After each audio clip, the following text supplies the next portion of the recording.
My name is Emma Whitmore. I am 32 years old, a high school teacher in Charleston, and I thought family betrayal meant cold shoulders at Thanksgiving or quiet gossip behind my back. I never imagined it would begin with a wedding invitation that left me off the guest list. At first, I told myself it was a mistake until I saw the way my parents smiled at my younger sister Lydia, the way they spoke as if I did not belong. Then small cracks began to show. A credit report with debts. I never signed an account with my name, and her handwriting, late-night threats that reached my phone, and the sound of my own brakes giving out on a quiet road. I kept asking myself one question. How far would my own sister go to erase me? And when the answer finally came, it did not arrive in whispers or rumors. It arrived in a way no one in my family could escape, not even Lydia herself. Stay with me, because this is the story of how humiliation turned into something far darker, and how I learned that silence can be broken in the most public way imaginable. But to understand how it all unfolded, you need to know how it began. I was 32 years old teaching American literature at a public high school in Charleston, South Carolina, when my sister's engagement news reached me. Lydia was 28, beautiful in a polished kind of way, and had always known how to draw attention. For as long as I could remember, she and I had lived in a quiet but sharp competition. She won favors at school, charmed relatives at holidays, and somehow always managed to get our mother's hand resting on her shoulder while I was left, proving myself in silence. That afternoon, I came home from work with a pile of essays to grade, and found my mother at the kitchen table holding a glossy envelope. Her face was glowing with pride. She told me Lydia was marrying Ethan Whitford, only son of the Whitford family that owned one of the largest hotel groups in the Southeast. She spoke of it as if it were royalty, as if Lydia had secured not just a husband but an entire empire. I felt a strange mix of surprise and resignation. Lydia had always had expensive taste. To her, love had to come wrapped in opportunity. Still, a part of me thought perhaps marriage would mellow her, bring her down to earth. That night after dinner, I opened the envelope that had been set aside for me. Inside was the wedding invitation, cream-colored with gold lettering, the kind of card that felt heavy in the hand. I traced my eyes across the elegant script, reading the date, the venue, the names of prominent guests. I read it twice, then a third time. My name was not listed anywhere. For a moment, I thought I was imagining it. Maybe my name had been overlooked on the outer card but would appear on the seating chart. I flipped through again, pressing my fingers against the stiff paper, searching for proof I was wanted there. Nothing. I felt my chest tighten as if the air had thinned. I carried the card to my mother, who was rinsing dishes in the sink. I placed it on the counter in front of her. My voice trembled, though I tried to sound even. I asked if there had been a mistake, if perhaps my invitation had been mixed up. She glanced at the card, then at me, her eyes shifting uncomfortably. She kept drying her hands with the towel longer than necessary before speaking. Finally, she said it would be better for everyone if I did not attend. The words hung between us, cruel in their simplicity. Better for whom? Better how? I tried to ask again, but she shook her head firmly as if closing a door. I walked to my room with my heartbeat roaring in my ears. On the desk sat a photograph of Lydia and me at a 4th of July barbecue years ago, both of us holding sparklers, both smiling. I remembered how that night she had whispered that my sparkler burned out faster than hers, and our mother had laughed at the joke while I pretended not to care. Memories began flooding back. When I was in high school and competed for a scholarship, Lydia told everyone I had copied an essay. It was untrue, but the rumor spread and I lost the committee's trust. Mother said Lydia was young and did not mean harm, but the damage was mine to carry. Later, when I graduated college and moved back home to save money while teaching, Lydia mocked me for still living in the same town. Mother called it sibling teasing, nothing more. Now, staring at the invitation that excluded me, I realized the pattern had never broken. Lydia reached for the spotlight, and I was pushed further into the shadows, and Mother always found a way to justify it. I lay awake that night, listening to the hum of the ceiling fan, the weight of humiliation pressing into me. To be barred from my own sister's wedding, the event that was meant to unite families, felt like being erased from my own bloodline. I thought of the guests gathering, of my absence being explained away with some convenient lie. tears came hot and angry, not just from being left out but from the years of being silenced, overlooked, set aside. I pressed the back of my hand against my mouth so no sound would escape. And yet, under that grief, something steadier stirred. A quiet determination, hard and unyielding. I told myself I would not beg for entry where I was not wanted. But I also would not let them trample me again. I would hold my silence for now, let them believe I was defeated. Inwardly I began to shape a promise. I would not scream, I would not plead. I would wait, I would watch, and when the time came I would remind them that leaving me out had consequences. For the first time in years, instead of feeling powerless, I felt a seed of power growing in the silence. And I knew deep down this wedding, the one they thought would be perfect without me, might one day become the moment they most regretted. I folded the invitation back into its envelope, set it inside the drawer of my desk, and turned off the light. I could not sleep, but I did not cry again. I just lay in the dark, listening to the steady thud of my own heart, already imagining how to take back what had been denied. The next evening we gathered at the dining table, a routine family dinner that should have felt ordinary but did not. My mother had set the table with her best china, something she usually reserved for holidays. The roast chicken filled the room with a smell that should have been comforting. Instead, it made me restless. Lydia sat at the head of the table as if she already owned the place, her engagement ring sparkling under the chandelier. Father leaned in to listen to her every word, nodding along while Mother laughed at every small comment. I pushed peas around my plate, trying to act as though I belonged there, though the silence pressing down on me said otherwise. Lydia described the floral arrangements in detail, the tall white roses, the imported orchids, how she and Ethan had spent an afternoon choosing every centerpiece. My mother clasped her hands together, sighing with delight. Father added that guests would be impressed by the venue, the Whitford estate overlooking the river, a place more often seen in magazines than in real life. I cleared my throat, forcing myself to ask why my name had been missing from the invitation. For a moment, the clinking of silverware stopped. Lydia turned her head slowly, her eyes sharp, her lips curving into a smile that carried no warmth. She said the wedding was not meant for people who only dragged others down. The words struck harder than I expected, cutting through the last layer of hope I had clung to. Mother shifted uncomfortably but said nothing. Father sliced his chicken as though the conversation did not involve him. I felt the room tilt, the voices dulling as if I were sinking beneath water. I wanted to scream that I had never dragged anyone down, that all I had ever done was try to exist beside them, but the words lodged in my throat. I swallowed hard and let the silence settle. My fingers gripped the edge of the table until my knuckles whitened. Inside, I could feel something hardening the way a scar stiffens over a wound. As the conversation moved on without me, I drifted into memory. I was 17 again, standing outside the principal's office. A scholarship was within my reach, one I had worked for all year. But then whispers began to spread that I had tampered with another student's test, that I had sabotaged it so my own grade would shine brighter. I remembered Lydia's face when I confronted her, how she shrugged and said, maybe people just believed what they wanted to believe. I had no proof. The committee withdrew my application, and the scholarship went to someone else. When I came home crying, Mother said Lydia had only been joking around and that people misunderstood her. Father told me to work harder next time. The sting of that moment returned, now sitting at the dinner table years later, realizing that the same dynamic had never left. Lydia accused, I suffered, and my parents pretended neutrality while leaning toward her side. I glanced at her, now laughing as she spoke about the champagne she had chosen, about how Ethan's family insisted on a vintage from California that cost more per bottle than my monthly rent. She looked radiant, triumphant, untouchable. I realized she was not just excluding me. She was erasing me the same way she had once erased my chance at a scholarship, my credibility, my standing in this family. I set my fork down, my appetite gone. Mother noticed but chose to compliment Lydia's earrings instead.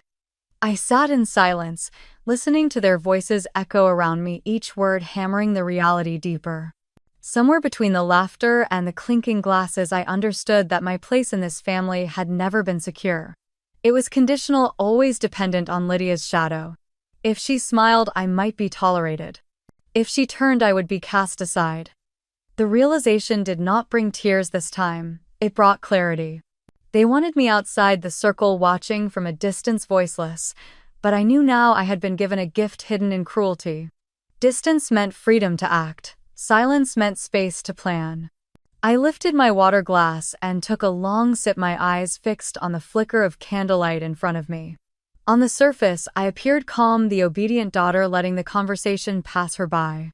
Inside, I was piecing together years of betrayals, connecting each thread of favoritism, each lie, each dismissal. It all pointed in one direction, and it no longer frightened me. The rest of the meal passed, with Lydia's laughter filling the air, while I remained the quiet ghost at the table. By the time dessert was served, a dense chocolate cake that usually would have tempted me, I felt only the bitterness of exclusion sitting on my tongue. When the plates were cleared and Mother began collecting cups, I excused myself, standing up with steady legs. No one tried to stop me. Lydia did not even glance my way. I walked upstairs to my room, closed the door, and leaned against it, listening to the muffled voices below. It was in that stillness that the weight of the past and present fused into one. This was not just about a wedding. It was about a lifetime of being measured against Lydia and found lacking. They had made their choice clear. Now it was my turn to make mine. I sat at my desk, staring at the closed drawer where the invitation lay hidden. The house around me carried on with laughter and clatter, but in that room I could feel a different current building, quiet and certain. The wound they opened tonight would not close with time. It would only sharpen my resolve. I switched off the lamp, letting the room fall into darkness, and lay back on my bed. My eyes traced the faint glow of the ceiling as I exhaled slowly. The night was quiet except for the faint echo of voices downstairs, voices that no longer claimed me. A few mornings later, I sat at my kitchen table with a mug of coffee that had already gone lukewarm, the quiet hum of my apartment building surrounding me. I had the habit of checking my credit report every few months, a ritual I picked up after watching too many stories of people ruined by fraud. It always gave me a small sense of control, a reassurance that at least in that corner of my life I knew where I stood. The report opened on my laptop screen, rows of familiar entries scrolling past. My old student loan nearly paid off. My credit card balances modest and predictable. Then a line appeared that made me blink twice. A personal loan, $5,000, opened just 6 months ago. The lender was a bank downtown that I had never dealt with. I leaned closer, my heart beating faster. My name was listed, my address correct, my social security number the same as mine. The payments were marked as current, a few installments already made. But I had never applied for this. I had never signed anything. My fingers grew clammy against the keyboard as I dialed the customer service number. A cheerful voice answered, asked for my information, and then pulled up the account. The representative confirmed the details, including the loan application. She said they had a photocopy of my driver's license and a signed agreement on file. I almost dropped the phone. I asked her to send me copies. She agreed, promising to email scanned images within the hour. I hung up, staring at the blank wall across from me. My own identity stared back at me from somewhere I had never been. When the email came, I opened the files with a kind of dread. There it was, a grainy photocopy of my license, the photo slightly blurred but unmistakably me. The signature looked similar to mine, but not exact, like someone had practiced it until it passed casual inspection. The application form carried all my correct details except one. The contact number listed was not mine. I printed the pages, my hands trembling as I stacked them neatly. That number looked familiar. It nagged at me, pulling at some corner of memory. I fetched an old box from my closet, a shoebox filled with years of scraps and notes, things I never threw away. At the bottom was a torn envelope with Lydia's handwriting from years ago, back when she moved apartments and scribbled her new cell number for me. I held the two numbers side by side, whispering them aloud. They matched except for the last digit, which had since changed. My throat tightened. The room seemed to shrink around me. For a few moments I tried to convince myself it had to be coincidence. Maybe someone else once had that number. Maybe I was being paranoid, reading patterns where there were none. But deep down I knew better. I poured myself another cup of coffee, though the taste was bitter and metallic. My thoughts churned. If Lydia had done this, it was not just a prank or a petty slight. It was fraud, a deliberate act using my name, my information. It was a crime that could ruin me if left unchecked. The urge to call her boiled inside me, but I resisted. If she had gone far enough to steal my identity, then confronting her without proof would only push her to cover her tracks. I needed to think to be careful to understand how deep this went. I sat back down and dialed the bank again, this time asking about the payment method. The representative hesitated, but eventually confirmed that the payments came from an account under a different name, though tied to the same phone number listed on the loan. She could not give me the exact account holder due to privacy, but she confirmed it was not mine. That was enough to make my stomach twist. Someone had used me as a mask, borrowing money while making payments, just enough to avoid suspicion. It explained why I had not been called or chased for collections. The account was active, alive, hidden in plain sight. I closed my laptop and spread the printed pages across the table. My own face stared at me from the license copy. My fake signature sat next to it. And beneath it all, the ghost of Lydia's number gleamed like a trap I had only just discovered. The walls of the apartment seemed too thin for secrets that heavy. I rose, pacing from one end of the room to the other. My pulse thudded in my ears. I thought of every conversation with Lydia, every smirk, every time she dismissed me. Her words at dinner echoed again. This wedding was not for people who dragged others down. Yet here she was dragging me into something that could land me in a courtroom. I pressed my palms against the counter and forced myself to breathe. I told myself not to panic. There were steps I could take. I would file a report. I would freeze my credit. I would protect myself quietly. But beyond those steps, another thought pressed harder. If Lydia was willing to risk this much, what else was she hiding? The question burned inside me, spreading like fire in dry grass. I knew this was more than a single loan. It was a thread that once pulled might unravel far more than Lydia intended anyone to see. I gathered the papers into a folder, sliding them inside as carefully as if they were evidence for a trial. The sound of the drawer closing echoed in the silence.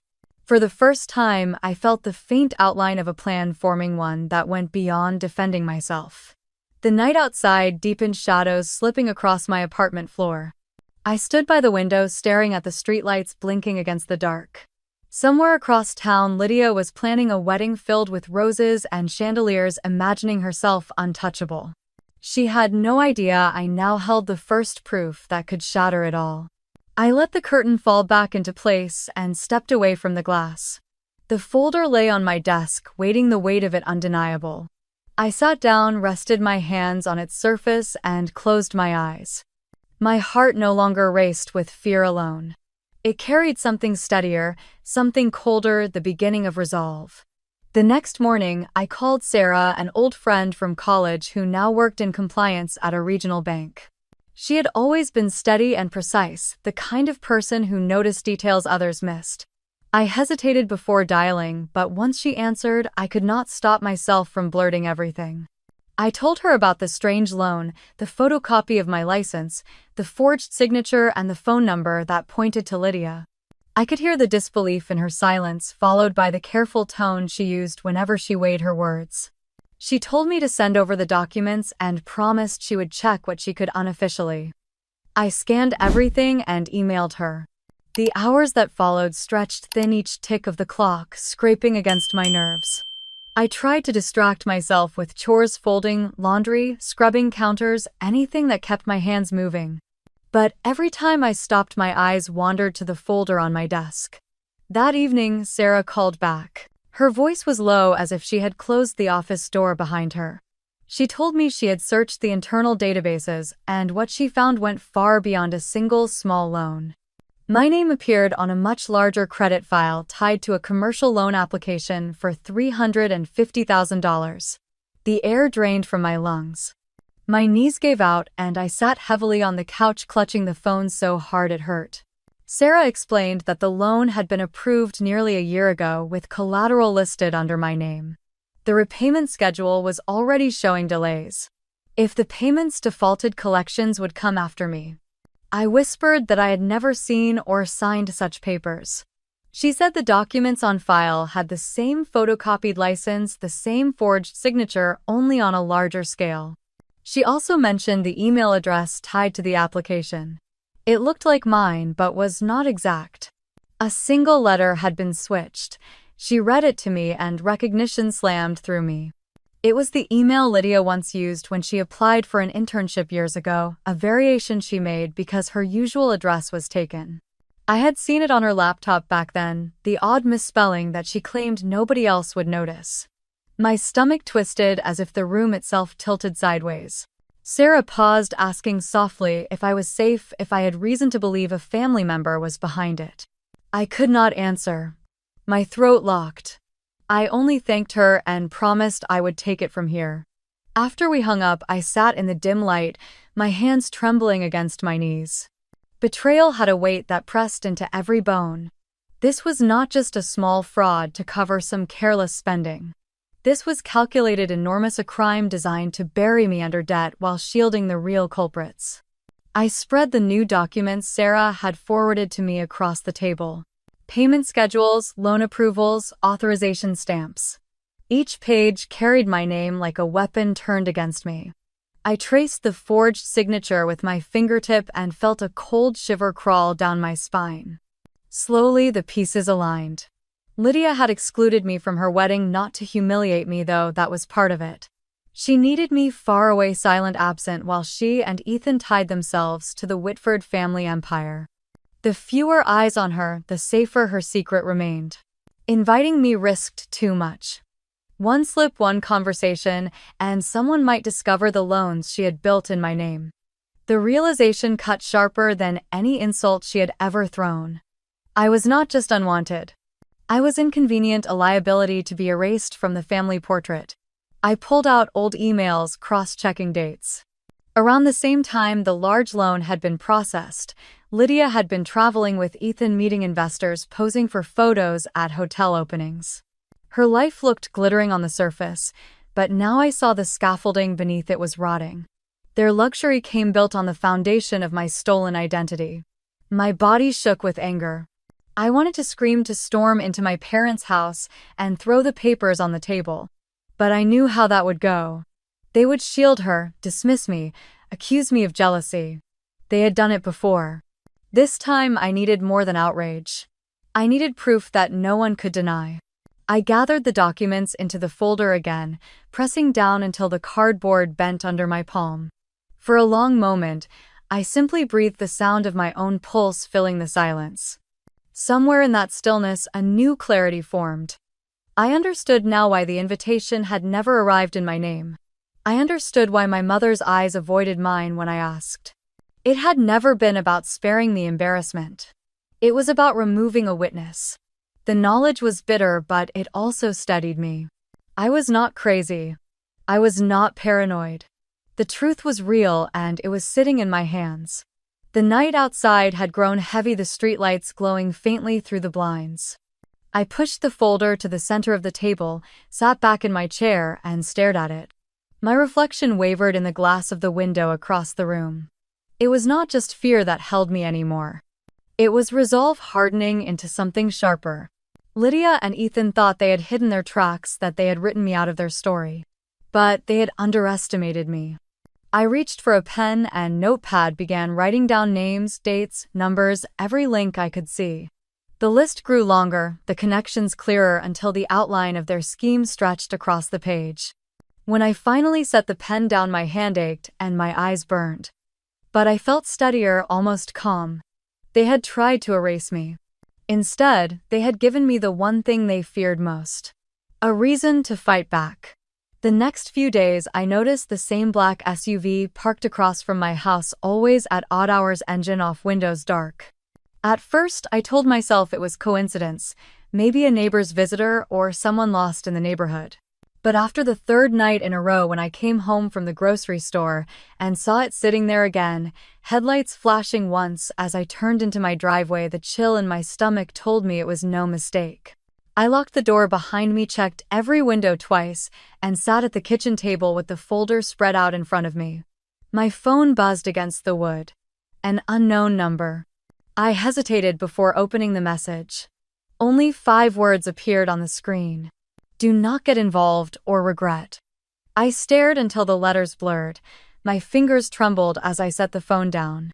Whoever had sent it knew. They were warning me or threatening me.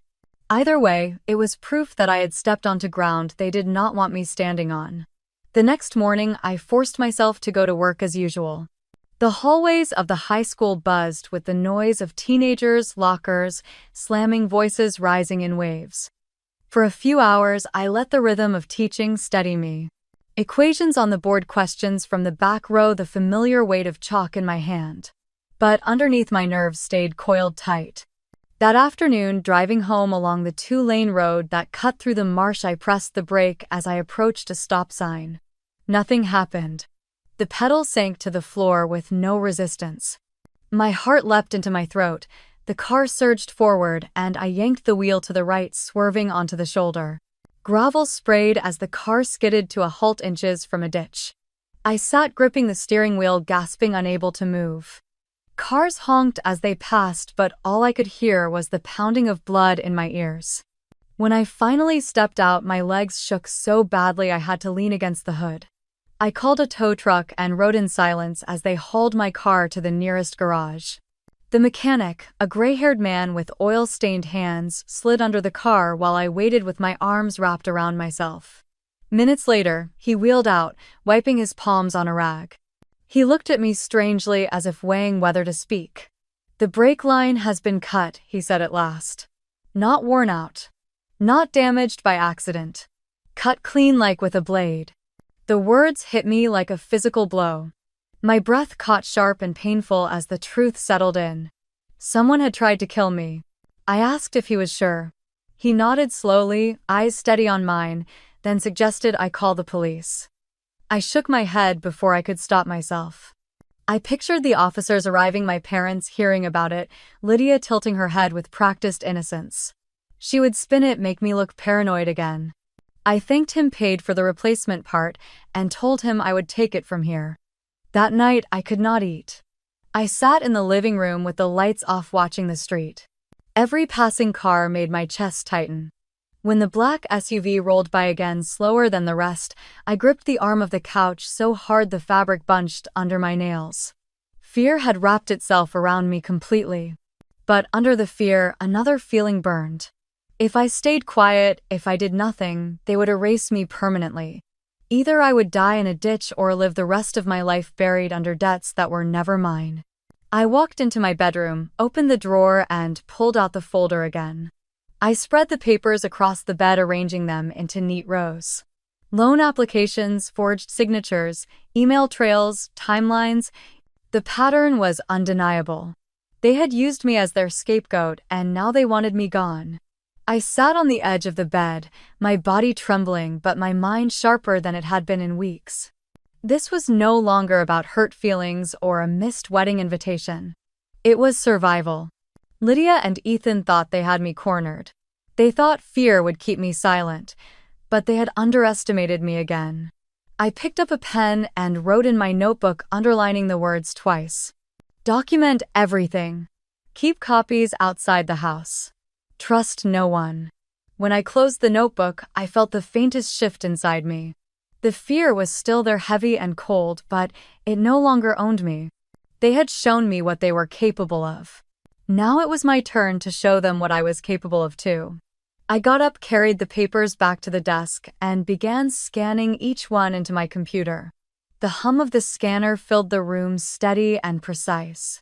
Page by page, I built a record no one could destroy. By the time the last sheet slid into the tray, the clock on the wall read past midnight. I leaned back in my chair, exhausted but steady. My car had almost been the end of me, but it had not been. They had tried once. They would try again. And the next time I would be ready.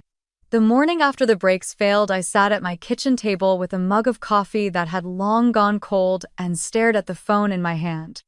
My contacts blurred in front of me until one name came into focus. Daniel Hayes. We had gone to high school together. Back then, he was sharp, a little stubborn, always the one who challenged teachers and defended the kids everyone else ignored. Last I heard, he was practicing law in Colombia. My thumb hovered over the call button until I pressed it before I could change my mind. He answered on the second ring. His voice was deeper than I remembered but carried the same steady edge. "Emma, it has been years. What's going on?" I told him I needed help. Not over the phone. He did not press for details. Just asked me to come by his office that afternoon. The drive there felt longer than it should. My hands gripped the wheel tighter with every mile. When I walked into his office, Daniel stood from behind a desk covered in case files. He looked older, lines around his eyes, but his smile was familiar. After the small talk faded, I laid the folder in front of him. He read silently for a long time. The only sound was the turn of pages.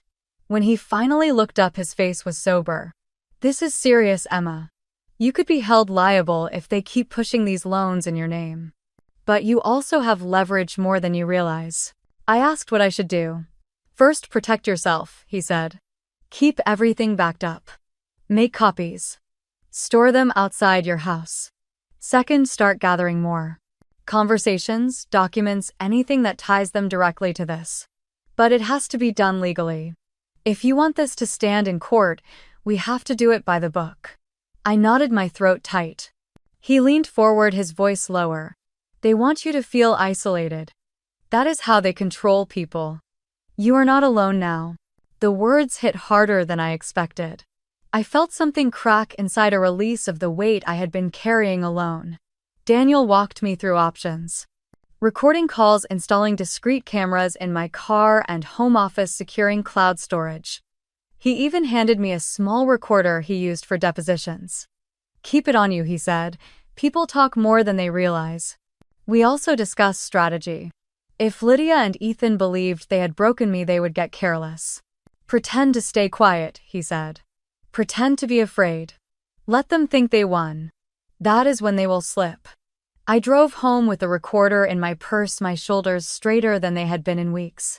That evening, I sat on my bed and tested it, whispering a few words and replaying them. The sound was clear, crisp. I tucked it under my pillow, ready. 2 days later, Lydia called. Her voice came through sharp and sweet, the tone she used when she wanted to remind me I was beneath her.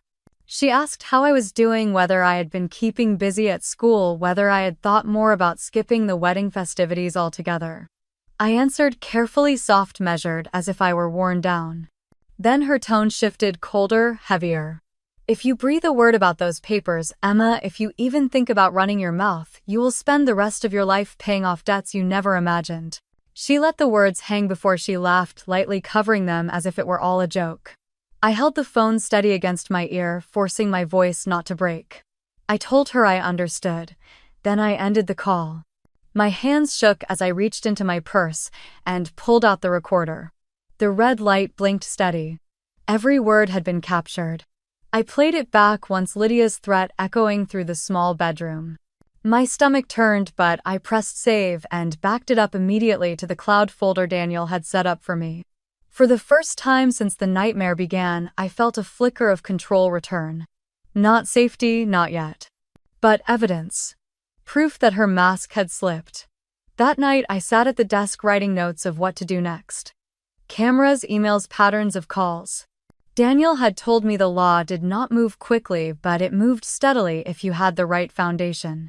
Outside the window, the street was quiet. No black SUV tonight, only the sound of cicadas rising from the trees. I closed the notebook and set the recorder beside it. Fear still pressed at the edges of my chest, but it was no longer the only thing there. Resolve had company now. I was not as alone as they wanted me to believe. And that made all the difference. The invitation came through a colleague at school who volunteered on the board of a children's literacy foundation. They were hosting a fundraising gala downtown at one of the old waterfront hotels. Normally, I would have declined, preferring the safety of home, but something in me stirred when I saw the date and the names of the sponsors. The guest list would be full of Charleston's business owners, philanthropists, even a few politicians. People Lydia and Ethan would want in their corner. I decided to go. Not as a shadow, not as the unwanted sister, but as myself. At a small boutique on King Street, I found a dress that clung to me like a declaration. Deep red silk that caught the light and turned it into fire. When I tried it on, the clerk smiled knowingly. I had not felt that kind of power in years, the quiet command of walking into a room and knowing eyes would follow. I paired it with simple heels and left my hair loose over my shoulders. The night of the gala, I walked through the revolving doors of the hotel, heart steady but loud in my ears. A photographer near the entrance lifted his camera almost on instinct. The flash startled me, then steadied me. Inside, chandeliers bathed the ballroom in golden light. The tables glittered with crystal and polished silver. I moved among the crowd, greeting acquaintances, answering questions about my work at the high school. It amazed me how easily people listened when you carried yourself as if you belonged. The dress helped, but it was more than fabric. It was the knowledge that I was not hiding anymore. Near the auction tables, a local business columnist asked if he could take my photo for the paper. I laughed lightly, agreed, and felt the shutter click again. Around me, conversations swirled, clinking glasses, laughter rising and falling. For the first time in weeks, I felt something close to freedom. The next morning, the photo was everywhere. The paper ran a short piece about the event, and my picture had made it onto the society page. Social media picked it up, friends tagging me, comments flowing in. Red dress, bright smile framed by Charleston's elite. By noon, my phone buzzed with a call I knew would come. Lydia's name glared on the screen. I let it ring once, twice before I answered. Her voice hit me like a slap. What do you think you are doing? Do you think anyone wants you at events like that? Are you trying to ruin everything for me? I listened, calm, holding the phone away slightly so her shrillness did not pierce too deeply. She kept going, accusing me of drawing attention, of making her look small before the wedding. You think showing up in some ridiculous gown will scare me? You think you can turn people against me? Her anger fed me. I did not need to reply. The silence worked better than any words. She hated silence. I let a smile curve my lips, though she could not see it. Finally, she spat. You are not going to win, Emma. This is my world now. Then the line went dead. I set the phone on the table, the red dress draped across a chair nearby. She was rattled, that much was clear. Not because of what I had said, but because of what I had not. Presence spoke louder than explanation. That evening, I walked to the waterfront, the paper folded under my arm. I sat on a bench watching the tide move against the pilings. My picture looked back at me from the page, calm, self-assured, exactly what I wanted Lydia to see. She thought she had erased me. Now the city itself had witnessed otherwise. The wind off the harbor was cool, carrying the salt smell of the water. I folded the paper carefully and slid it back into my bag. A gull cried overhead. My pulse slowed to something steady, almost serene. For once, I did not feel like the forgotten daughter or the discarded sister. I felt visible. And visibility was power Lydia had never expected me to take for myself. The decision came to me while scrolling through flight options late one night, the glow of my laptop filling the quiet of my bedroom. Charleston had grown too small, too watchful. Eyes followed me now, whispers trailed behind. If Lydia and Ethan thought I was plotting, I would give them something glittering and harmless to look at. I booked tickets to Santorini with Marissa, a friend from college who thrived on spontaneity. She squealed when I asked if she wanted to come, already planning outfits and hashtags before I even closed the confirmation screen. I packed light but deliberate silk dresses, wide-brimmed hats, the kind of wardrobe that photographed well against whitewashed walls and endless sea. The island was everything I imagined, sunlight pouring over cliffs, blue domes rising like painted strokes against the sky. Marissa and I sipped cold wine on terraces, toes sandy from walking narrow paths that twisted down toward the Aegean. I let her snap photos of me against the backdrop, glass in hand, hair tossed by the salt wind. That evening I posted a carousel of them. Red dress, white dress, sea and sky stretching forever. The comments poured in. Must be nice. Living the dream. Nothing to worry about except tan lines. What they did not see was what I carried in the bottom of my leather tote, wrapped in a folder thick with dates, signatures, and evidence. Bank statements, forged applications, copies of checks. Proof that Lydia and Ethan had built their foundation on lies written in my name. While Marissa napped in the villa, I walked to a quiet cafe overlooking the caldera. The Wi-Fi flickered strong enough to send the files to a secure inbox at a financial crimes office stateside. I typed carefully, checked every attachment twice, then pressed send. The screen confirmed transmission. A chill passed over me, even though the sun was hot on my shoulders. I sat there for a long while, fingers tracing the rim of my glass of water. It felt both enormous and invisible that moment. On the surface, I was another tourist in Santorini. Beneath it, I had just set a fire across the ocean. Marissa woke refreshed and insisted on dinner by the water. I smiled, dressed, let her chatter fill the evening. She thought I was simply unwinding, healing from family drama by traveling somewhere beautiful. I let her believe it. It was safer that way. Back in Charleston, the whispers reached them. I knew because Lydia's posts grew frantic, curated smiles layered over eyes that looked strained. Ethan stayed absent from pictures altogether. A colleague of mine texted late one night saying she overheard someone at the gym mention my name, followed by words like fraud and investigation. The rumor mill spun faster than I could have hoped. 2 days later, I received a voicemail from an unknown number. His voice was sharp, almost panicked. "Emma, if you think you can ruin us, you are mistaken. Do not push this. You do not understand what you are getting into." I saved the voicemail, sent a copy to Daniel with a simple note, another piece for the file. Meanwhile, I posted a photo of my breakfast by the sea. Honey drizzled over thick yogurt coffee in a white porcelain cup, the Aegean behind it. To anyone scrolling, it looked like I was too far away and too carefree to plot anything. Reports filtered back to me through friends still tangled in Charleston's social web. Ethan had been seen at a bar, furious, snapping at someone on the phone. Lydia's voice carried through a closed door at their townhouse, shouting about how careless he had been, how she should have handled everything herself. The cracks widened. They had spent months painting me as fragile, irrelevant, easily erased. Now they were tearing each other apart, not because I had spoken a single word publicly, but because the silence left them guessing. On the final evening in Santorini, Marissa and I climbed the steep path to watch the sunset in Oia. The crowd hushed as the sky bled orange and pink, the sun slipping behind the horizon. Marissa sighed, snapping photo after photo. I leaned against the wall, phone buzzing in my hand. A message from Daniel. "Got confirmation. They know something is coming. Stay quiet. Timing is on our side." I locked the screen, slid the phone into my bag, and let the last of the light wash over me. Around me, strangers clapped softly as the sun disappeared, as if applauding the close of another day. I smiled, not for the sunset, but for the storm already building an ocean away. The newspapers in Charleston were filled with glossy spreads about the upcoming Whitford wedding. Socialites and columnists wrote with giddy excitement about the guest list, the imported orchids, the 10-tier cake flown in from New York, and the designer gown Lydia would wear. Every photograph showed polished smiles and perfect angles, the kind of staged happiness that sold papers and reassured investors. None of those readers knew that behind the manicured hedges of the Whitford estate, an envelope had arrived that morning carrying a secret sharp enough to draw blood. Victoria Whitford held it in her hand at the breakfast table.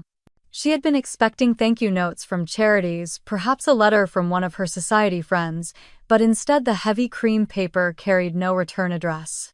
She frowned at the unfamiliar handwriting, slid it open with the silver knife beside her plate, and drew out the contents. What she saw drained the warmth from her coffee. Copies of loan applications, pages of forged signatures, my name printed again and again, debts that ran not in thousands but in hundreds of thousands. Each sheet bore the mark of legitimacy, bank seals, witness notations, dates, and lines of approval. If Victoria had learned anything in her years of boardrooms and balance sheets, it was the difference between rumor and evidence. This was evidence.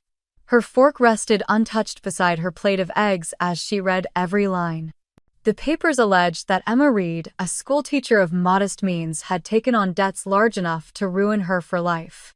Yet Victoria had met me once in passing at a charity gala and remembered a reserved young woman in a modest dress, not a gambler chasing hundreds of thousands. Something did not fit. She folded the papers, neatly pressed them flat with her palm, and sent for Ethan. He came into the library late that morning, still in his workout clothes, his confidence intact. The carved shelves towered behind him, lined with leather volumes that no one had opened in years. Victoria sat at the great desk with the envelope before her. "Mother, you called for me," he said lightly, wiping sweat from his brow. She slid the papers across the desk. "Look at these." He glanced down and the smile faltered. The pages rustled as he shuffled through them, too quickly avoiding her eyes. "Where did you get this?" he asked. "That is not important," she replied. "What is important is whether it is true." He leaned back in the chair opposite, affecting nonchalance, but his fingers tapped restlessly on the armrest. "This is nothing but a setup. Someone is trying to stir trouble before the wedding." Victoria did not blink. "The name on these loans is Emma Reed. She is your fiancé's sister, is she not?" Before he could answer, Lydia swept into the room without knocking, her perfume arriving a second before she did. She picked up one of the sheets and skimmed it with an airy laugh. "Oh, this again. I should have guessed.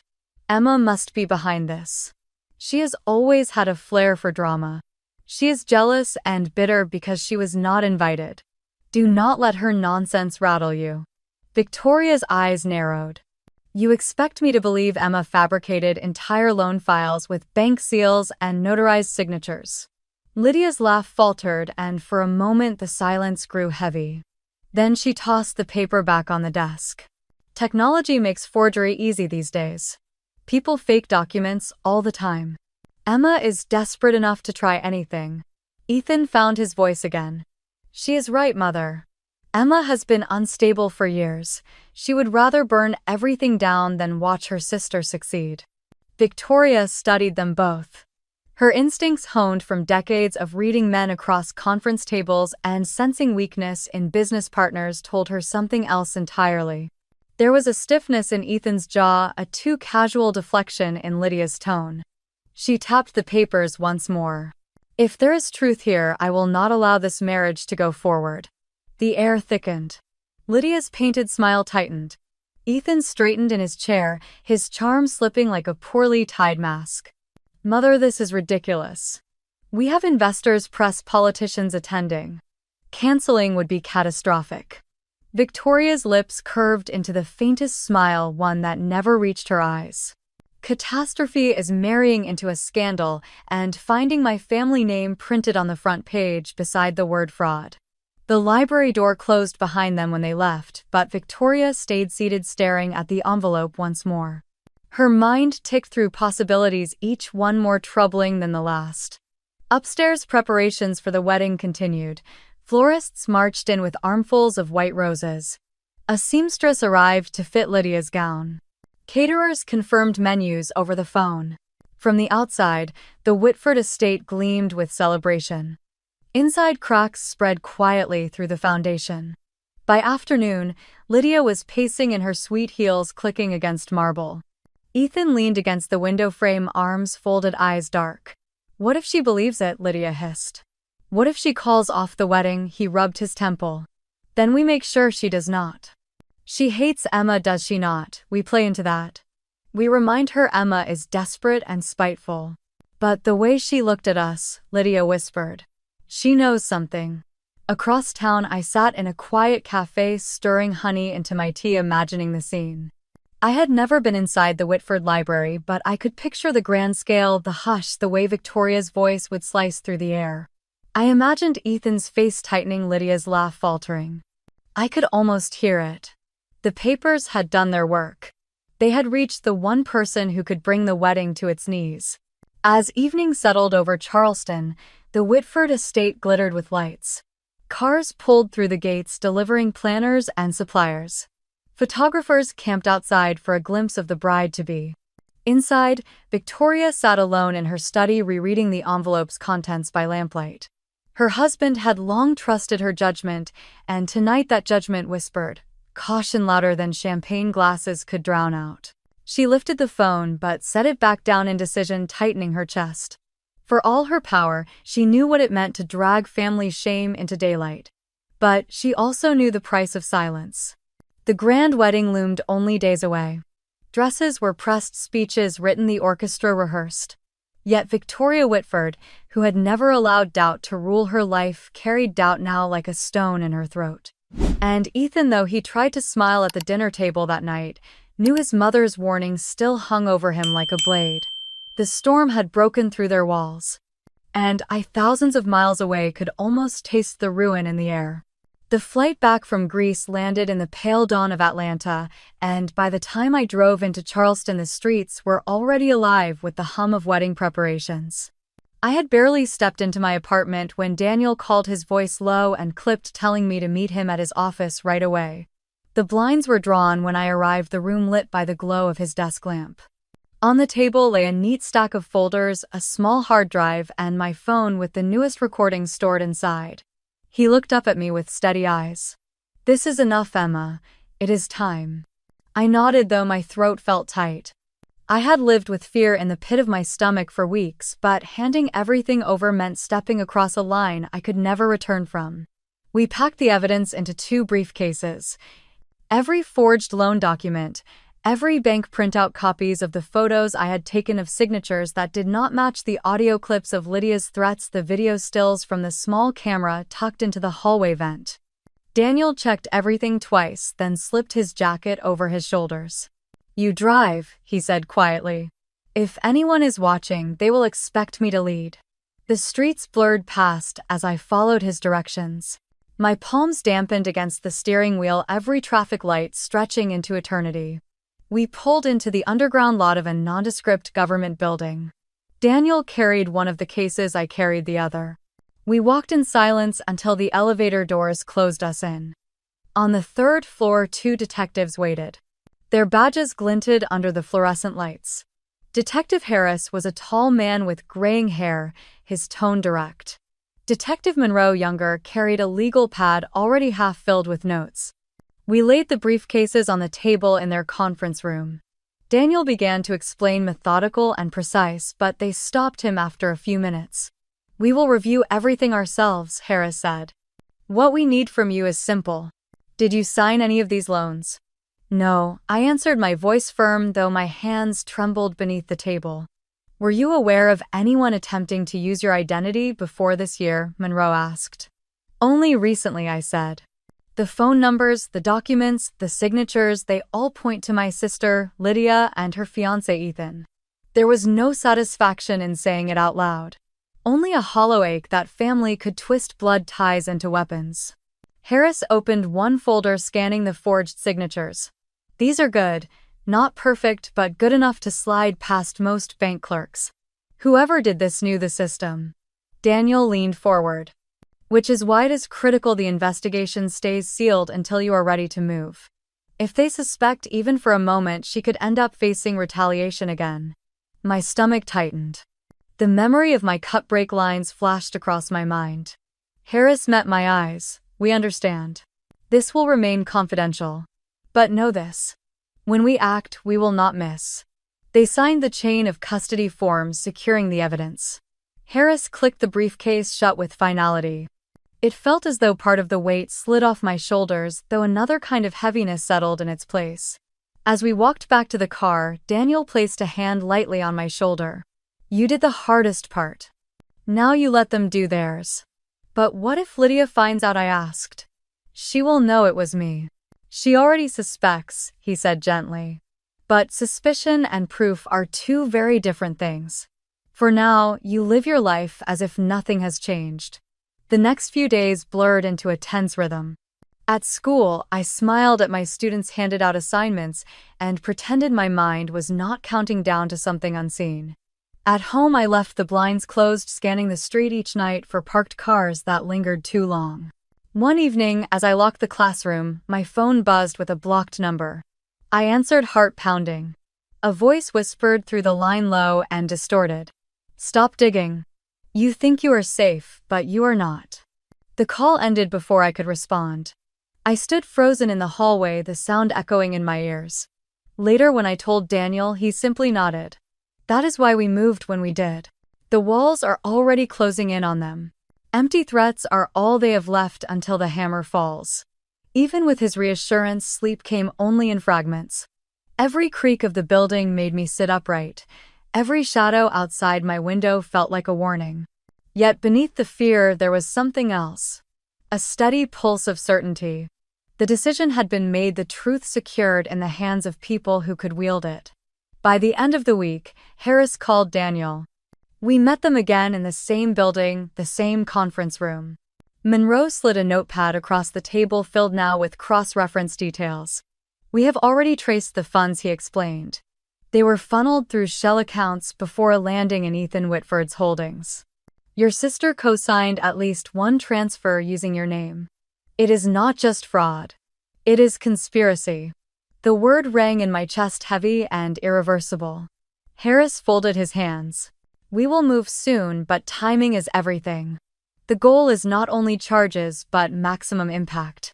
This wedding has drawn press, investors, half the Charleston elite. When the truth breaks, it will break loudly. Daniel asked what I could not. So, when will you act? Harris's expression did not shift. At the moment they least expect. Until then, silence. The walk back to my car felt like moving through water. I gripped the steering wheel when we pulled onto the street, staring straight ahead.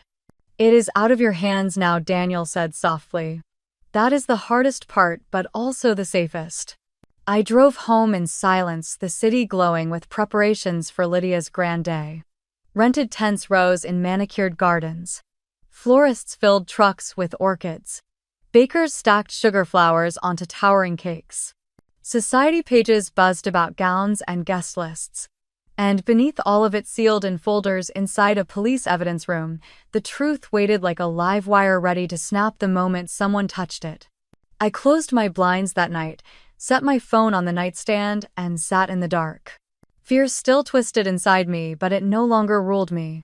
I had passed the point of no return, and in that quiet, I let myself breathe. Somewhere in the city, Lydia and Ethan still toasted their future. They had no idea the floor had already been cut from beneath them. And I would be ready for the silence to break. The morning of the wedding dawned bright and heavy with Charleston humidity, the kind that clung to skin and made the air shimmer. I sat by my window with the blinds half drawn, the city already stirring with church bells and traffic. Somewhere across town, Lydia was stepping into lace and silk, her makeup team fussing over every detail, her voice sharp with demands. I dressed simply, a navy dress and a cardigan, nothing that would catch attention.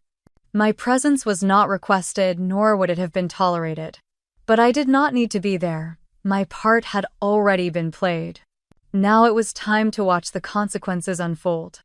From my small apartment, I could almost hear the chatter of guests arriving at St. Michael's, one of the oldest churches in the city, its white steeple piercing the sky. The society pages had been buzzing for weeks about the guest list, the floral arches, the imported champagne. My parents, I knew, were seated in the second row, faces lifted with pride, ready to watch their golden daughter marry into the Whitford fortune. I poured myself coffee, the steam curling in the still air, and turned on the muted feed of a local journalist's social media page. Reporters had gathered outside the church, snapping photos of designer dresses and whispered arrivals. Each update carried me closer to what I knew was coming. Inside the church, Lydia would be radiant. I could imagine the hush as she walked down the aisle in her pearl-encrusted gown, her veil trailing like a river of light. Ethan waiting at the altar with a smile that no longer reached his eyes. I pictured the priest lifting his voice, the familiar cadence filling the vaulted ceiling. And then the pause. The question that has echoed through centuries of ceremonies.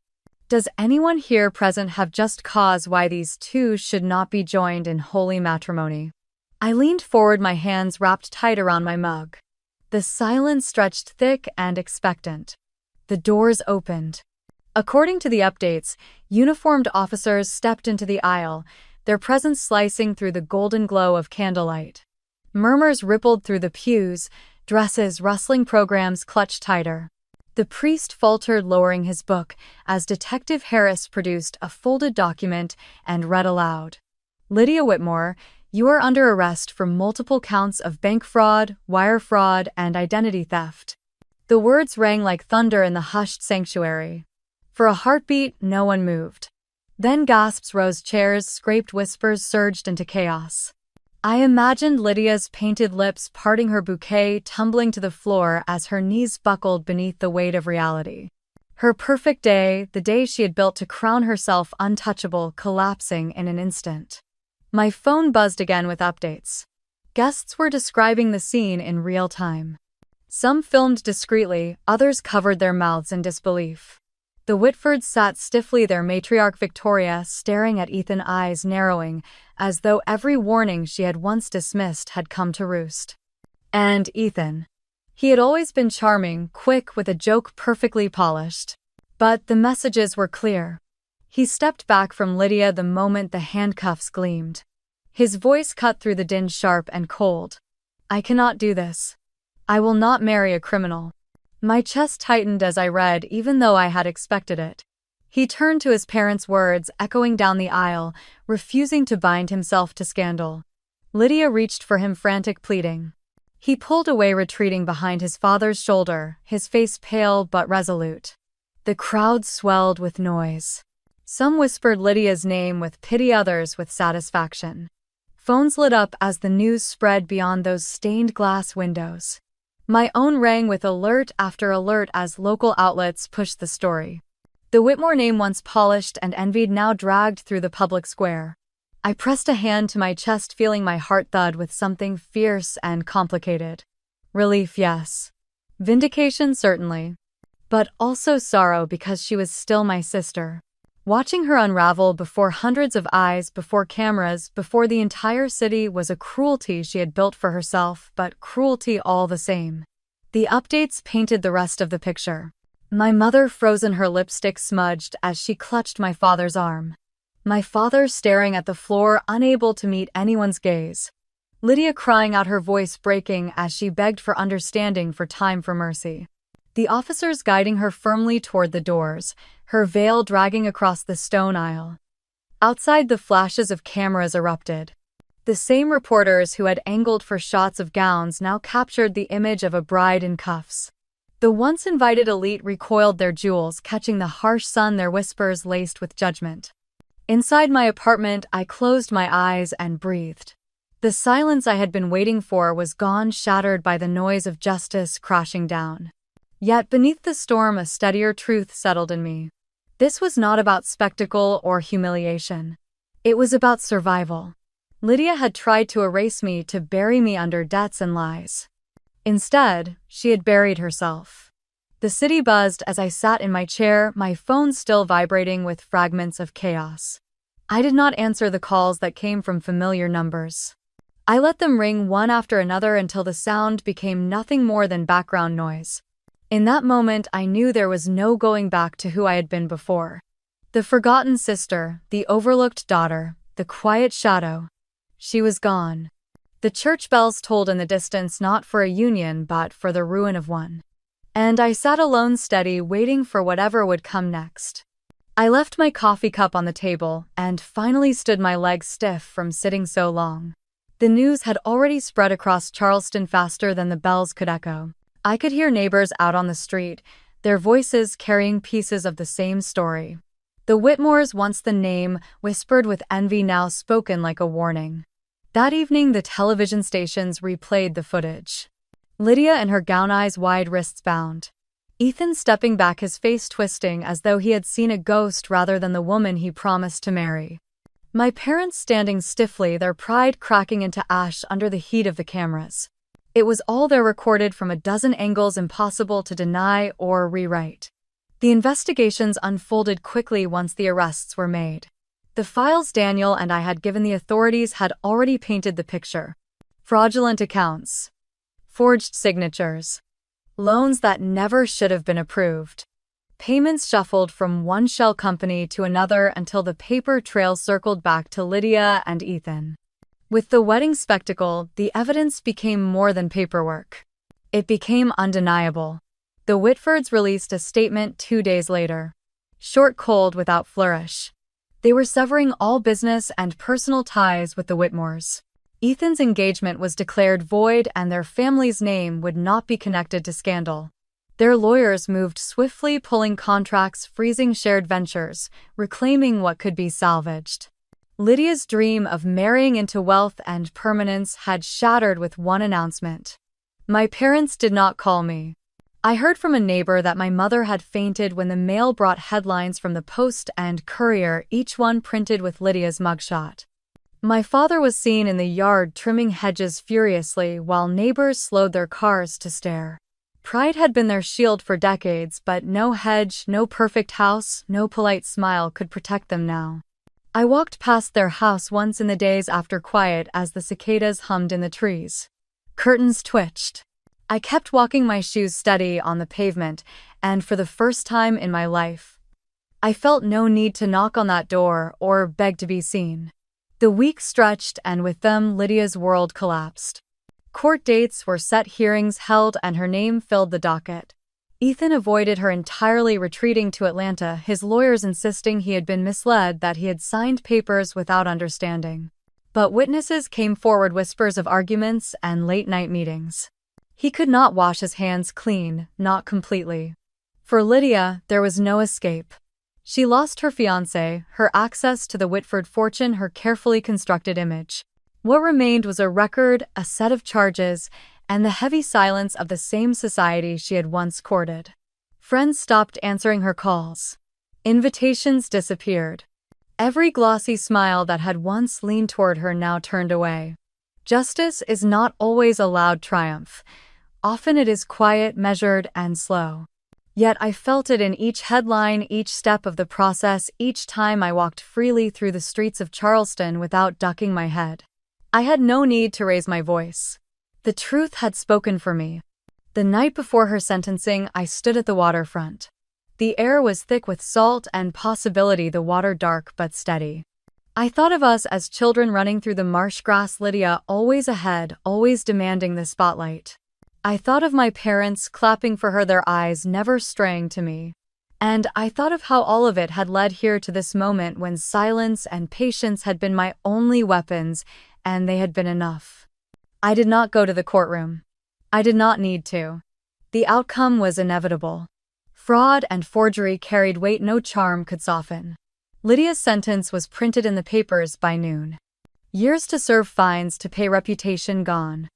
I closed the article and set the phone aside.